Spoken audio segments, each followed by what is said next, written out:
Assalamualaikum warahmatullahi wabarakatuh.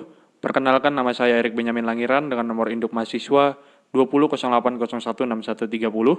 Tujuan saya membuat video ini adalah untuk memenuhi ujian akhir semester dari Hukum Tata Negara. Materi pertama yang akan saya bahas adalah Hukum Acara MK. Peristilahan Hukum Acara MK mengingat keberadaannya sebagai lembaga yang dibentuk untuk mengawal konstitusi agar dilaksanakan oleh ketentuan di bawahnya. MK adalah lembaga yang menyelenggarakan peradilan konstitusi, sehingga sering disebut sebagai pengadilan konstitusi atau constitutional court. Perkara-perkara yang menjadi wewenang MK adalah perkara-perkara yang konstitusional, yaitu perkara yang menyangkut konsistensi pelaksanaan norma-norma konstitusi. Sebagai konsekuensinya, dasar utama yang digunakan oleh MK dalam memeriksa, mengadili, dan memutus perkara adalah konstitusi itu sendiri, walaupun terdapat ketentuan undang-undang yang berlaku dan mengatur bagaimana MK menjalankan wewenangnya. Maksud dan fungsi dari hukum acara MK dimaksudkan sebagai hukum yang mengatur prosedur dan tata cara pelaksanaan wewenang yang dimiliki oleh MK. Dibagi menjadi tiga, yaitu hukum acara peradilan konstitusi, yang kedua ada hukum acara tata negara, dan hukum acara MK. Hukum acara MK adalah hukum formil yang berfungsi untuk menegakkan hukum materialnya, yaitu bagian dari hukum konstitusi yang menjadi wewenang MK. Oleh karena itu, keberadaan hukum acara MK dapat disejajarkan dengan hukum acara pidana, hukum acara perdata, dan hukum acara peradilan tata usaha negara. Ada beberapa karakteristik hukum acara MK. Yang pertama yaitu hukum acara MK memiliki karakteristik yang khusus.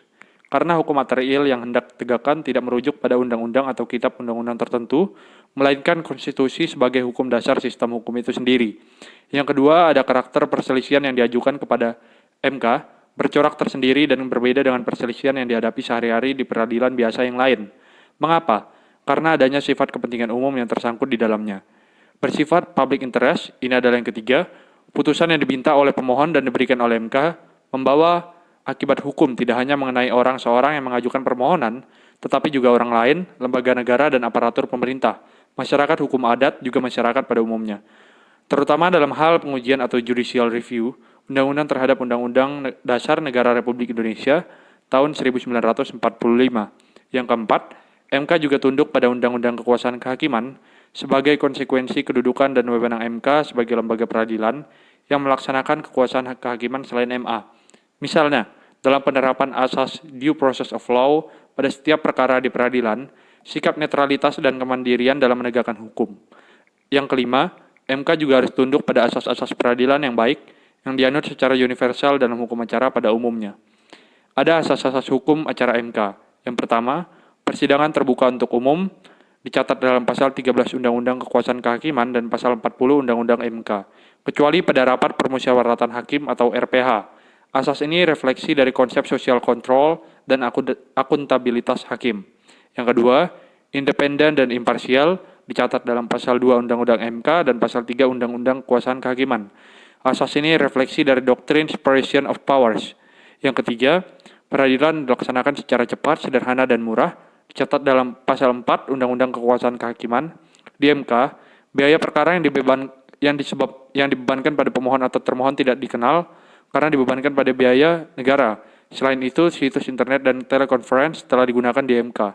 Yang keempat, hak untuk didengar secara seimbang atau biasa disebut audi et alteram partem saat bicara di MK, pemohon dan termohon, yaitu pemerintah, DPR atau DPD dan pihak-pihak terkait, yang terkait dengan pengujian undang-undang diberi hak yang sama untuk didengar. Yang kelima, hakim aktif dalam proses persidangan. Asas hakim aktif ini muncul karena ada karakter public interest perkara di MK. Oleh karena itu, pemeriksaan di MK itu bersifat inquisitorial dan tidak bersifat adversarial. Yang keenam, ius curiae novit, dicatat dalam pasal 10 Undang-Undang Kekuasaan Kehakiman. Dengan demikian, hakim MK itu harus siap menjadi mujadid melalui sarana interpretasi, konstruksi, dan hermeneutika hukum. Yang ketujuh, asas praduga keabsahan atau presumption ius tae causa. Asas ini menyatakan bahwa tindakan penguasa dianggap sah sesuai aturan hukum sampai dinyatakan sebaliknya. Ada dua sumber hukum acara MK, yaitu langsung dan tidak langsung. Langsung itu meliputi UU MK, PMK, jurisprudensi MK. Dan yang tidak langsung adalah UU Hukum Acara Perdata, TUN, pidana, pendapat sarjana atau doktrin, atau hukum acara jurisprudensi negara lain. Pemohon dan termohon dalam hukum acara MK, yaitu pengujian undang-undang terhadap Undang-Undang Negara Republik Indonesia tahun 45, warga negara, masyarakat adat, BH, LN versus DPR dan Presiden. Sengketa kewenangan konstitusional lembaga negara, yaitu lembaga negara versus lembaga negara, dan perselisihan hasil pemilihan umum peserta pemilihan versus KPU, pembubaran partai politik, yaitu pemerintah versus parpol yang bersangkutan, kewajiban memutus pendapat DPR atas dugaan pelanggaran yang dilakukan oleh Presiden dan Wapres. Tahapan persidangan di MK yaitu pemeriksaan pendahuluan, lalu masuk ke dalam putusan sela, setelah itu akan ada rapat permusyawaratan hakim, setelah itu akan masuk ke dalam pemeriksaan persidangan, ada pembuktian dan penarikan kembali permohonan. Sebelum kita masuk ke dalam putusan akhir akan ada rapat permusyawaratan hakim, dan setelah itu akan masuk ke dalam putusan. Sekian materi pertama, terima kasih. Saya akan lanjut ke materi kedua, yaitu organ dan fungsi kekuasaan negara. Konsepsi tentang organ negara berdasarkan pendapat Hans Kelsen. Organ negara dapat diartikan secara luas, yaitu individu yang menjalankan fungsi yang ditentukan oleh suatu tata hukum. Setiap jabatan yang ditentukan oleh hukum sepanjang fungsinya bersifat menciptakan norma dan atau menjalankan norma. Kesimpulannya, organ negara identik dengan individu yang menjalankan fungsi atau jabatan tertentu dalam konteks kegiatan bernegara. Arti sempitnya, organ negara dalam arti sempit hanya dikaitkan dengan jabatan atau pejabat. Tidak semua individu yang menjalankan fungsi yang ditentukan oleh suatu tata hukum disebut sebagai organ. Individu dikatakan organ negara hanya apabila ia secara pribadi memiliki kedudukan hukum tertentu. Setiap individu yang menjalani fungsi law creating dan law applying, dan juga mempunyai posisi sebagai atau dalam jabatan pemerintahan, badan atau organisasi yang menjalani fungsi law creating dan law applying dalam struktur dan sistem kenegaraan atau pemerintahan. Badan atau organisasi negara itu hanya terbatas pada pengertian lembaga-lembaga negara yang dibentuk berdasarkan undang-undang dasar, undang-undang atau peraturan per-UU-an yang lebih rendah. Apakah organ negara itu sama dengan lembaga negara? Tidak. Jawabannya adalah lembaga negara merupakan bagian dari organ negara dalam arti luas maupun sempit. Di mana keberadaan organ atau lembaga negara penunjang? Apakah trias politika masih relevan di Indonesia? Fungsi kekuasaan negara Indonesia identik dengan teori trias politika yang mengorganisasikan kekuasaan negara ke dalam 3 fungsi kekuasaan, yaitu kekuasaan yudikatif, eksekutif, dan legislatif. Pemisahan kekuasaan atau separation of power. Pemisahan kekuasaan bersifat horizontal dalam arti kekuasaan dipisah-pisahkan ke dalam fungsi-fungsi yang tercermin dalam lembaga-lembaga negara yang sederajat dan saling mengimbangi, atau checks and balance. Pembagian kekuasaan atau distribution atau division of power. Pembagian kekuasaan bersifat vertikal, dalam arti perwujudan kekuasaan itu dibagikan secara vertikal ke bawah kepada lembaga-lembaga tinggi negara di bawah lembaga pemegang kedaulatan rakyat. Historical fungsi negara pada abad yang ke-16. Fungsi negara yang pertama kali dikenal pada abad ke-16 di Perancis. Fungsi-fungsi negara tersebut diadakan hanyalah sekedar untuk memenuhi kebutuhan pemerintah yang waktu itu masih bersifat diktator, jadi belum mempunyai arti seperti sekarang ini. Yang pertama ada diplomasi atau penghubung antar negara, ada defensi, keamanan dan pertahanan negara, ada finansi, keuangan negara, ada justisi, menjaga ketertiban antar negara, dan ada polisi, mengurus kepentingan negara yang belum menjadi wewenang dari departemen lainnya. Menurut John Locke, fungsi mengadili termasuk tugas dari eksekutif, yaitu yang meliputi fungsi legislatif, federatif, dan eksekutif. Menurut Montesquieu ada 3, yaitu fungsi legislatif, yudikatif, dan eksekutif. Fungsi federatif termasuk tugas dari eksekutif, sementara fungsi yudikatif berdiri sendiri. Ini adalah konsep trias politika. Menurut Van Vollenhoven, ada fungsi regeling, politi, fungsi bestuur, fungsi rechtspraak, catur praja, membuat peraturan, menyelenggarakan pemerintahan, mengadili ketertiban dan keamanan. Menurut Miriam Budiarjo, melaksanakan penertiban, menegakkan keadilan, mengusahakan kesejahteraan dan kemakmuran rakyat, dan pertahanan. Oke, sekian materi kedua, terima kasih. Saya akan lanjut ke dalam materi ketiga, yaitu penafsiran dalam hukum tata negara. Penafsiran merupakan metode untuk memahami makna yang terkandung dalam teks-teks hukum, guna menyelesaikan persoalan atau mengambil keputusan atas hal-hal yang dihadapi secara konkret.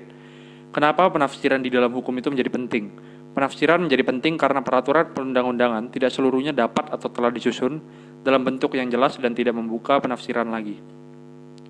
Ada 9 teori penafsiran menurut Profesor Jim Lee Asidik, yaitu penafsiran letterlix atau harfiah, penafsiran gramatikal, penafsiran historis, penafsiran sosiologis, penafsiran sosiohistoris, penafsiran filosofis, penafsiran teleologis, penafsiran holistik, dan penafsiran holistik tematis sistematis. Menurut Bapak dosen kita, pada dasarnya satu teks hukum dapat ditafsirkan dalam berbagai perspektif sekaligus. Namun perspektif yang paling mendekati pada nilai-nilai keadilanlah yang seharusnya dikedepankan oleh setiap penafsir hukum. Terima kasih, Pak.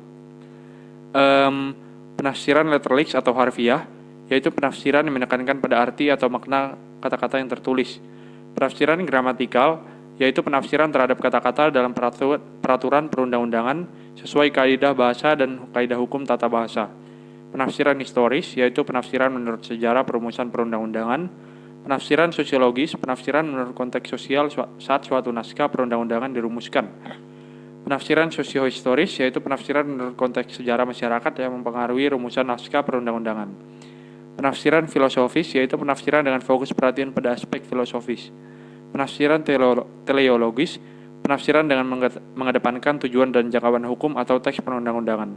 Penafsiran holistik, penafsiran ini mengkaitkan suatu naskah hukum dengan konteks keseluruhan jiwa dari naskah tersebut.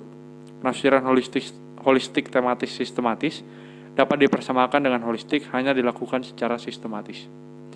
Sekian materi ketiga, terima kasih. Saya akan lanjutkan ke materi yang keempat, yaitu asas-asas hukum tata negara. Asas-asas itu dibagi menjadi asas Pancasila, asas negara hukum, asas kedaulatan rakyat dan demokrasi, asas negara kesatuan, dan asas pemisahan kekuasaan dan check and balance. Yang pertama ada asas Pancasila. Setiap negara didirikan atas dasar falsafat tertentu. Falsafat itu merupakan perwujudan dari keinginan rakyatnya. Dalam sidang Badan Penyelidikan Usaha-Usaha Persiapan Kemerdekaan Indonesia atau BPUPKI, diputuskan Pancasila sebagai dasar falsafah negara. Hal itu berarti bahwa setiap tindakan rakyat dan negara Indonesia harus sesuai dengan Pancasila yang sudah ditetapkan sebagai dasar negara. Penegasan Pancasila sebagai dasar falsafah negara, dasar yuridis kedudukan Pancasila sebagai dasar negara Republik Indonesia. Yang pertama, Undang-Undang 1945, maka disusunlah kemerdekaan Indonesia itu dalam suatu undang-undang dasar yang terbentuk dalam susunan negara Republik Indonesia yang berdaulat rakyat dengan berdasarkan kepada ketuhanan Yang Maha Esa dan seterusnya. Yang kedua, ketetapan MPRS nomor 20/MPRS/1966 yang menyebutkan bahwa Pancasila sebagai sumber pandangan hidup, kesadaran dan cita-cita hukum serta cita-cita moral yang meliputi suasana kebatinan serta watak dari negara Indonesia. Yang ketiga, pasal 1 ketetapan MPR nomor 18/MPR/1998 yang mengembalikan Pancasila sebagai dasar negara Republik Indonesia.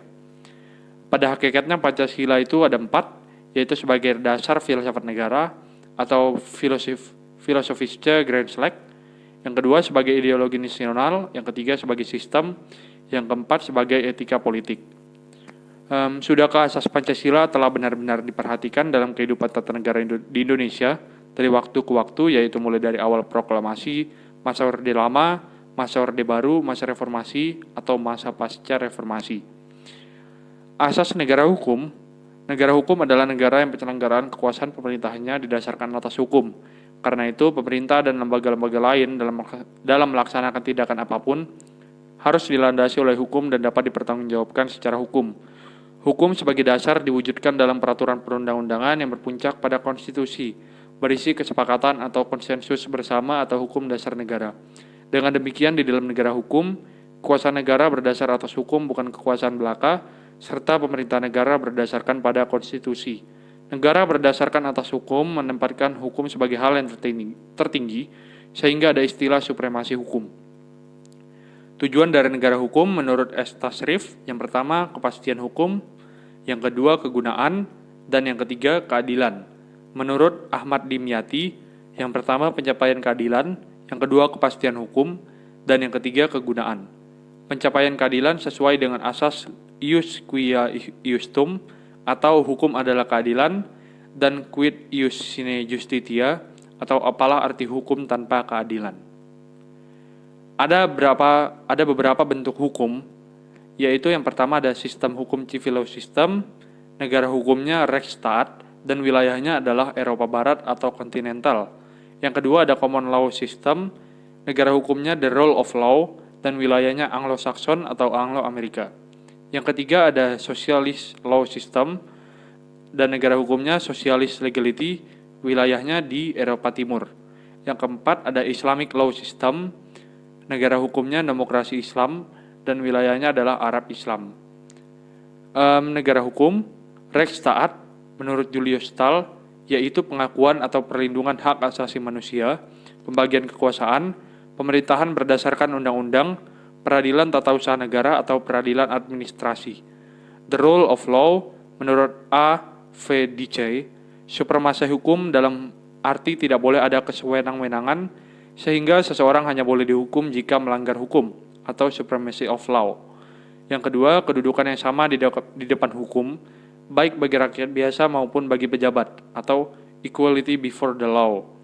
Yang ketiga, terjaminnya hak-hak manusia oleh undang-undang dan keputusan-keputusan pengadilan, atau constitution based on individual right.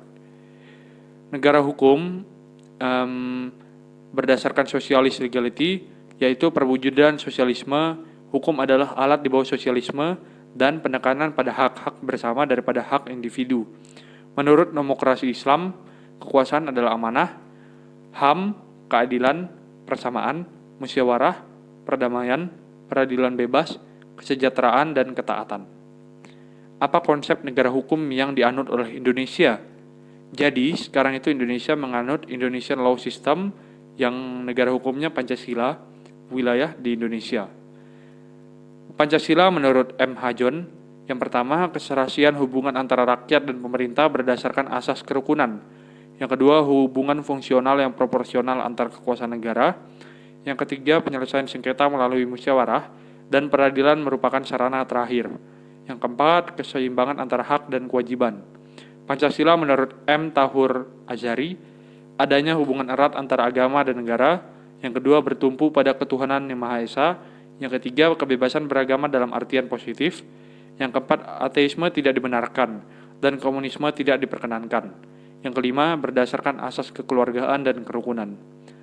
Pilar-pilar tegaknya negara hukum modern, the rule of law maupun Rechtsstaat menurut Jimli Asidik. Yang pertama, supremasi hukum atau supremacy of law. Adanya pengakuan normatif dan empirik akan prinsip supremasi hukum, yaitu bahwa semua masalah diselesaikan dengan hukum sebagai pedoman tertinggi. Yang kedua, persamaan dalam hukum atau equality before the law. Adanya persamaan kedudukan setiap orang dalam hukum dan pemerintahan yang diakui secara normatif dan dilaksanakan secara empirik. Yang ketiga, ada asas legalitas atau due process of law. Dalam setiap negara hukum dipersyaratkan berlakunya asas legalitas dalam segala bentuknya atau due process of law, yaitu bahwa segala tindakan pemerintahan harus didasarkan atas peraturan perundang-undangan yang sah dan tertulis. Yang keempat, pembatasan kekuasaan. Adanya pembatasan kekuasaan negara dan organ-organ negara dengan cara menerapkan prinsip pembagian kekuasaan secara vertikal atau pemisahan kekuasaan secara horizontal. Yang kelima, organ-organ eksekutif independen. Dalam rangka membatasi kekuasaan itu, di zaman sekarang berkembang pula adanya pengaturan kelembagaan pemerintahan yang bersifat independen. Yang keenam, peradilan bebas dan tidak memihak. Adanya peradilan yang bebas dan tidak memihak atau independent and impartial judiciary. Yang ketujuh, peradilan tata usaha negara. Dalam setiap negara hukum harus terbuka kesempatan bagi tiap-tiap warga negara untuk menggugat keputusan pejabat administrasi negara dan dijalankannya putusan hakim tata usaha negara atau administrative court oleh pejabat administrasi negara. Yang kedelapan, ada peradilan tata negara atau constitutional court. Di samping adanya pengadilan tata usaha negara yang diharapkan memberikan jaminan tegaknya keadilan bagi tiap-tiap warga negara, negara hukum modern juga lazim mengadopsikan gagasan pembentukan Mahkamah Konstitusi dalam sistem ketatanegaraan. Yang kesembilan, perlindungan hak asasi manusia. Adanya perlindungan konstitusional terhadap hak asasi manusia dengan jaminan hukum bagi tuntutan penegakannya melalui proses yang adil. Yang kesepuluh, bersifat demokratis atau demokratische Rechtsstaat. Dianut dan dipraktekannya prinsip demokrasi atau kedaulatan rakyat yang menjamin peran serta masyarakat dalam proses pengambilan keputusan kenegaraan, sehingga setiap peraturan perundang-undangan yang ditetapkan dan ditegakkan mencerminkan perasaan keadilan yang hidup di tengah masyarakat. Yang ke-11, berfungsi sebagai sarana mewujudkan tujuan bernegara atau welfare Rechtsstaat. Hukum adalah sarana untuk mencapai tujuan yang diidealkan bersama, Cita-cita hukum itu sendiri baik yang dilembagakan melalui gagasan negara demokrasi atau demokrasi maupun yang diwujudkan melalui gagasan negara hukum atau demokrasi dimaksudkan untuk meningkatkan kesejahteraan umum. Yang ke-12 ada transparansi dan kontrol sosial. Adanya transparansi dan kontrol sosial yang terbuka terhadap setiap proses pembuatan dan penegakan hukum sehingga kelemahan dan kekurangan yang terdapat dalam mekanisme kelembagaan resmi dapat dilengkapi secara komplementer oleh peran serta masyarakat secara langsung dalam rangka menjamin keadilan dan kebenaran. Ada asas kedaulatan rakyat dan demokrasi. Pasal 1 ayat 2 Undang-Undang Negara Republik Indonesia tahun 1945 menyatakan kedaulatan adalah di tangan rakyat dan dilaksanakan menurut UUD NRI tahun 1945. Kedaulatan rakyat pertama kali dirumuskan dalam Piagam Jakarta tanggal 22 Juni 1945 yang menyatakan negara Indonesia yang terbentuk dalam suatu susunan negara Republik Indonesia yang berkedaulatan rakyat. Kalimat ini selanjutnya menjadi rumusan pembukaan UUD 1945. Kemudian rumusan ini mempengaruhi pula rumusan pasal 1 ayat 2 Undang-Undang 1945 baik atau sebelum maupun setelah perubahan. Asas negara kesatuan. Formasi negara kesatuan dideklarasikan saat kemerdekaan oleh para pendiri negara dengan mengklaim seluruh wilayahnya sebagai bagian dari suatu negara. Pasal 1 ayat 1 Undang-Undang Negara Republik Indonesia tahun 45 menyatakan negara Indonesia ialah negara kesatuan yang berbentuk republik. Prinsip dasar pada negara kesatuan yang memegang tampuk kekuasaan tertinggi atas segenap urusan negara ialah pemerintah pusat tanpa adanya suatu delegasi atau perlimpahan kekuasaan kepada pemerintah daerah dan pemerintah lokal. Sehingga urusan-urusan negara dalam negara kesatuan tetap merupakan suatu kebulatan dan pemegang kekuasaan tertinggi di negara itu ialah pemerintah pusat.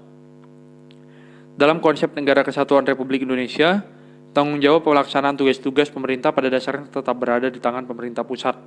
Akan tetapi, sistem pemerintah Indonesia yang salah satunya menganut asas negara kesatuan yang didesentralisasikan menyebabkan adanya tugas-tugas tertentu yang diurus sendiri oleh pemerintah daerah sehingga menimbulkan hubungan timbal balik yang melahirkan adanya hubungan kewenangan dan pengawasan.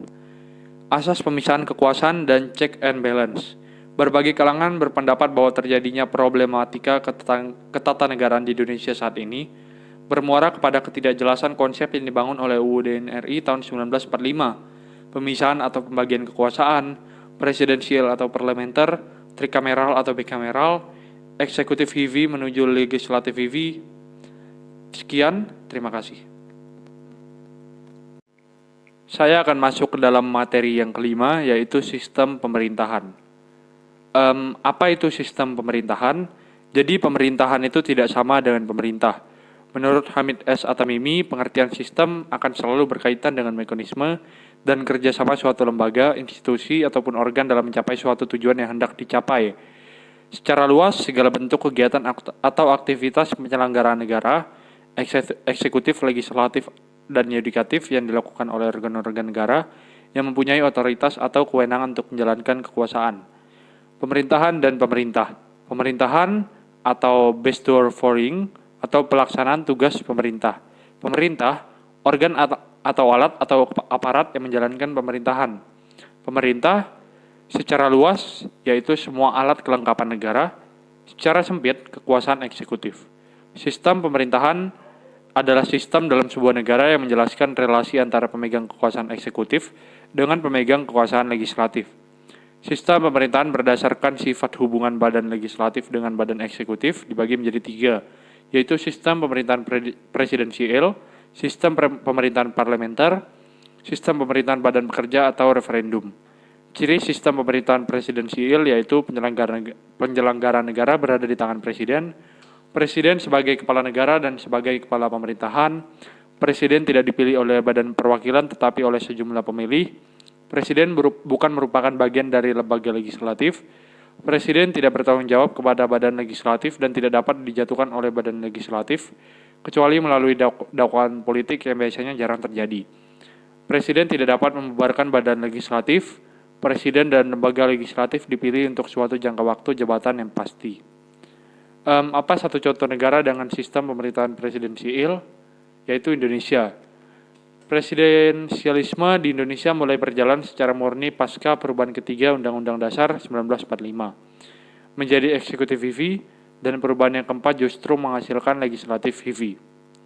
Beberapa pasal Undang-Undang Dasar 1945 yang mengindikasikan legislatif heavy, yaitu pasal 11 ayat 1 dan 2, pasal 13, pasal 14 ayat 2, dan pasal 20 ayat 1, 2, dan 5 yang berisi fungsi legislasi presiden.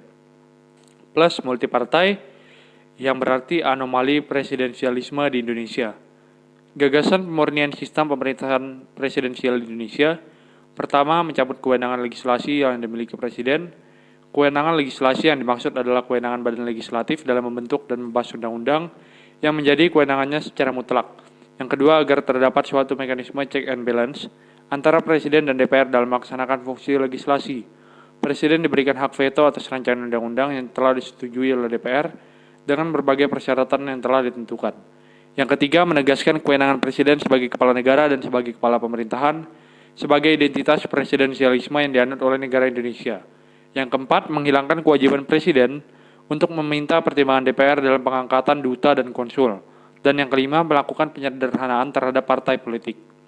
Sistem pemerintahan parlementer berasal dan pertama kali dilaksanakan oleh Kerajaan Britania Raya, kemudian banyak diikuti oleh negara-negara lain, terutama negara jajahan Inggris, seperti Kerajaan Malaysia, India, Thailand, dan lain-lainnya. Ciri sistem pemerintahan parlementer, kepala negaranya adalah raja, ratu, atau presiden, dan berkedudukan atau berperan hanya sebagai simbol kedaulatan negara. Kepala pemerintahan adalah Perdana Menteri yang membawahi kabinet-kabinet. Perdana Menteri dan kabinetnya bertanggung jawab pada parlemen. Perdana Menteri dan kabinet dapat dijatuhkan oleh parlemen melalui mosi tidak percaya. Kepala negara, presiden atau raja atau ratu, dengan nasihat Perdana Menteri dapat membubarkan parlemen. Ciri parlementer menurut Sri Sumantri, kabinet yang dipimpin oleh Perdana Menteri dibentuk oleh atau berdasarkan kekuasaan-kekuasaan menguasai parlemen. Para anggota kabinet mungkin seluruhnya anggota parlemen dan mungkin pula tidak seluruhnya. Kabinet dengan ketuanya yaitu Perdana Menteri bertanggung jawab kepada parlemen apabila kabinet atau seorang atau beberapa orang anggotanya mendapat mosi tidak percaya dari parlemen, maka kabinet atau seseorang atau beberapa orang daripadanya harus mengundurkan diri. Sebagai imbangan dapat dijatuhkan kabinet, kepala negara yaitu presiden atau raja atau ratu, dengan sarana nasihat Perdana Menteri dapat membubarkan parlemen. C.F. Strong, The Parliamentary Executive, yaitu anggota kabinet adalah anggota parlemen. Ciri ini berlaku antara lain di Inggris dan Malaysia, sedang di negara-negara lain ciri ini sudah mengalami modifikasi. Anggota kabinet harus mempunyai pandangan politik yang sama dengan parlemen. Ciri ini antara lain berlaku di Inggris, sedang di negara-negara yang tidak menganut sistem dua partai, hal itu sering dilakukan melalui kompromi di antara partai-partai politik yang mendukung kabinet. Yang ketiga, adanya politik berencana untuk dapat mewujudkan programnya. Yang keempat, Perdana Menteri dan kabinetnya harus bertanggung jawab kepada badan legislatif atau parlemen. Yang kelima, para menteri mempunyai kedudukan di bawah Perdana Menteri. Menurut sistem pemerintahan referendum adalah variasi dari sistem pemerintahan presidensial dan parlementer. Sistem campuran ini ciri-ciri utamanya ialah menteri-menteri dipilih oleh parlemen, lamanya masa jabatan eksekutif ditentukan dengan pasti dalam konstitusi, menteri-menteri tidak bertanggung jawab baik kepada parlemen maupun kepada presiden, dan ciri-cirinya adalah ciri yang pertama merupakan ciri pokok dari sistem parlementer, sedangkan ciri yang kedua adalah merupakan ciri pokok dari sistem presidensial. Yang ketiga adalah ciri yang tidak terdapat baik dalam sistem presidensial maupun dalam sistem parlementer. Justru ciri yang ketiga inilah merupakan konsekuensi dari dianutnya ciri pertama dan kedua secara bersama-sama. Di dalam sistem referendum Swiss, badan eksekutif disebut Bundesrat yang bersifat suatu dewan, merupakan bagian daripada badan legislatif yang disebut Bundesversammlung. Bundesversammlung ini terdiri dari Nationalrat dan Ständerat. Nationalrat merupakan badan perwakilan nasional, Ständerat merupakan perwakilan daripada negara-negara bagian yang disebut kanton. Dengan demikian, maka Bundesrat tidak dapat dibubarkan oleh Bundesversammlung. Di Swiss ada dua macam referendum, yaitu referendum wajib atau referendum obligatoir. Ini adalah referendum yang menentukan berlaku atau tidaknya sesuatu undang-undang atau sesuatu peraturan. Yang kedua ada referendum tidak wajib atau referendum fakultatif. Ini adalah pemungutan suara yang dapat dituntut dengan adanya oleh rakyat untuk menentukan apakah suatu undang-undang yang telah berlaku itu akan boleh terus berlaku atau tidak, atau perlu diadakan perubahan-perubahan atau tidak. Sistem pemerintahan sebelum amandemen. Dewan tidak bisa dibubarkan oleh Presiden. Presiden RI adalah kepala eksekutif dan tidak boleh merangkap menjadi anggota DPR dan Mahkamah Agung, apalagi menjadi pimpinan MPR. Menteri-menteri diangkat dan diberhentikan oleh Presiden. Presiden tidak dipilih oleh rakyat, melainkan dipilih oleh MPR. Presiden dapat diberhentikan oleh MPR sebelum habis masa jabatannya. Sistem pemerintahan setelah amandemen, Presiden dan Wakil Presiden dipilih langsung oleh rakyat. Presiden tidak bertanggung jawab kepada MPR, sehingga tidak dapat dijatuhkan oleh MPR selain melalui dakwaan politik. Presiden diberikan kewenangan legislasi, bisa kita lihat dalam pasal 20 ayat 2, kekuasaan cenderung berporos pada kekuasaan legislatif. Bisa kita lihat antaranya yaitu pasal 11 ayat 1 dan 2, pasal 13, pasal 14 ayat 2, dan pasal 20 ayat 5.